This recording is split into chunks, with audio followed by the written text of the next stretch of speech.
My dear students, कैसे हैं आप लोग सभी? आई होप बहुत ही अच्छे होंगे। तो आप सभी का स्वागत है economics in easy way channel में। तो क्या करना है? करना क्या है? वही 10 क्वेश्चंस की प्रैक्टिस। और आज है इसका डे 13, यानी कि ऑलरेडी हम 12 डेज कंप्लीट कर चुके हैं, जिसमें हमने 12 डेज में 10 एमसीक्यू डेली हमने प्रैक्टिस किए हैं। तो अगर मैं काउंट करूँ तो कितने एमसीक्यू हो गए? 120 एमसीक्यू हम प्रैक्टिस कर चुके हैं। अगर अभी जो पर्सन ऐसा है जो पहली बार इस वीडियो को देख रहा है, तो प्लीज़ उन वीडियोस को भी देख लो। आपके एग्ज़ाम्स की तैयारी बहुत बेस्ट हो जाएगी अगर आप इन एमसीक्यूज़ की प्रैक्टिस कर लेते हो। मैं तो कहती हूँ इससे बाहर आपको कुछ करने की ज़रूरत ही नहीं पड़ेगी कि आप इन एमसीक्यूज़ को अगर कर रहे हैं तो। तो चलिए देखते हैं आज का पहला क्वेश्चन।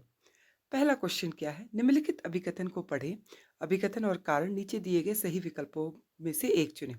वही अभिकथन और कारण वाला क्वेश्चन है। तो पहला अभिकथन क्या कह रहा है? गैर मौद्रिक लेन देन जितना बड़ा होगा, कल्याण के सूचकांक के रूप में जीडीपी का कम आंकलन उतना ही अधिक होगा। जीडीपी सूचकांक बाहरी प्रभाव को ध्यान में रखता है। देखो पहला क्या कह रहा है? गैर मौद्रिक लेन देन। गैर मौद्रिक लेन देन क्या होते हैं? जिसमें हम मुद्रा का प्रयोग नहीं करते, वस्तुओं का वस्तुओं के साथ लेन देन करते हैं।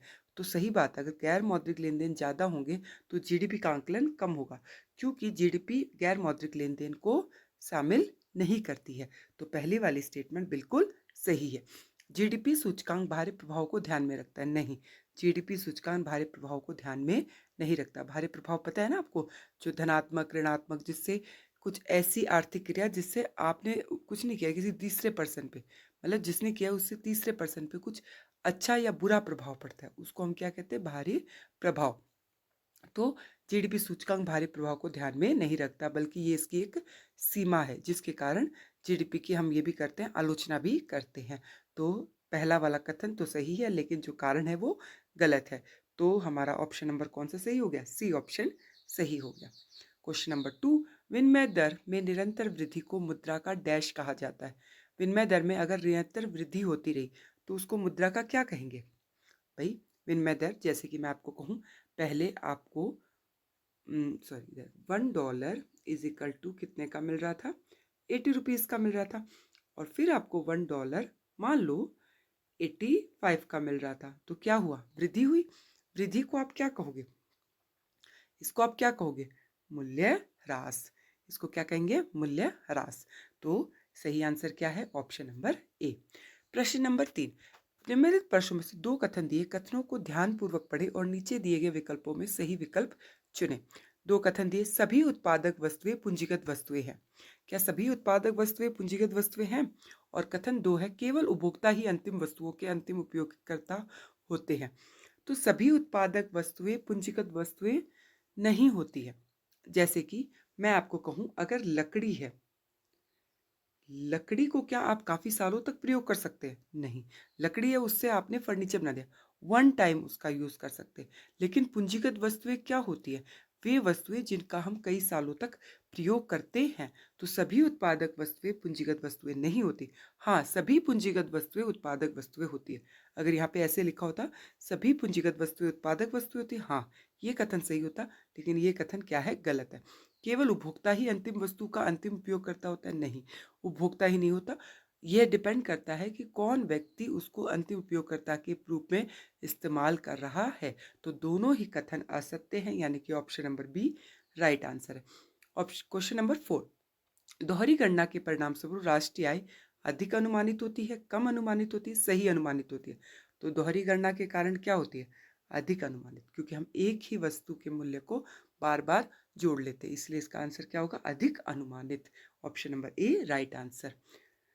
क्वेश्चन नंबर 5, ये एक स्टेटमेंट हम ये कहेंगे कि प्रेस, हम कहते हैं ना, वो क्वेश्चन आता है जिसमें अखबार का जो स्टेटमेंट आती है उससे रिलेटेड क्वेश्चन है। भारतीय रिजर्व बैंक ने वैधानिक तरलता अनुपात में 25 आधार अंकों की कटौती की घोषणा की है। इस नीतिगत निर्णय का उद्देश्य बैंकिंग प्रणाली में तरलता बढ़ाने और वाणिज्यिक बैंकों को व्यवसाय और उपभोक्ताओं को अधिक ऋण प्रदान करने के लिए प्रोत्साहित करना है, जिससे आर्थिक गतिविधियों को बढ़ावा मिलेगा। तो भारतीय रिजर्व बैंक ने क्या किया? वैधानिक तरलता अनुपात यानी कि एसएलआर को 50 आधार अंकों की कटौती की है, कम कर दिया। तो इससे डेफिनेटली क्या होगा? जब कम होता है तो तरलता बढ़ेगी, लोगों के पास पैसा बढ़ेगा, मुद्रा पूर्ति बढ़ेगी।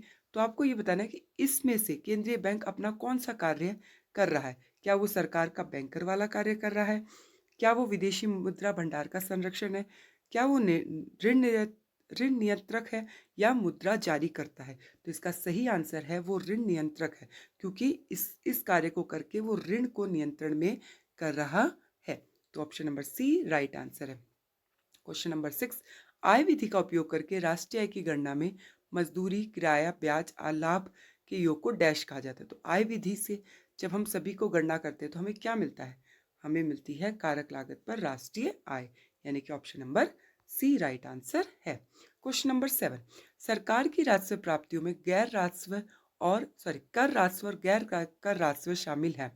गैर कर राजस्व का एक उदाहरण है सार्वजनिक क्षेत्र के उद्यम में सरकार द्वारा निवेश से अर्जित जो वो मिलता है।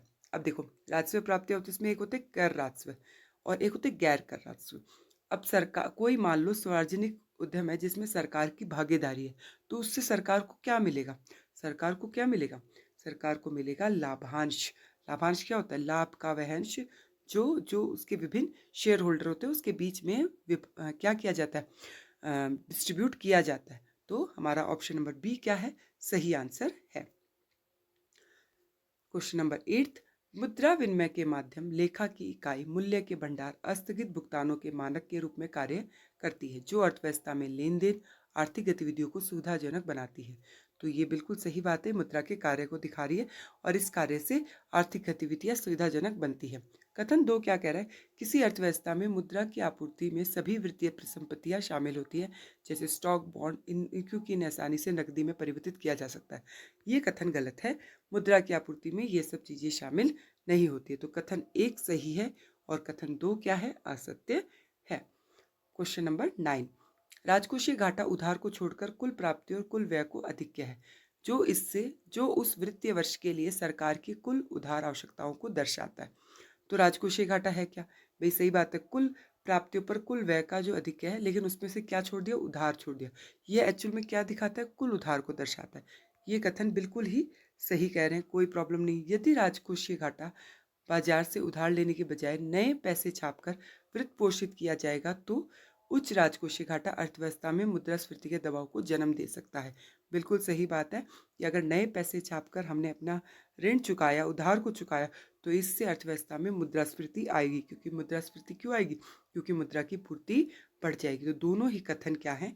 सत्य है। ए हमारा आंसर राइट है। और आज का लास्ट क्वेश्चन, निम्नलिखित कथनों को ध्यानपूर्वक पढ़ें।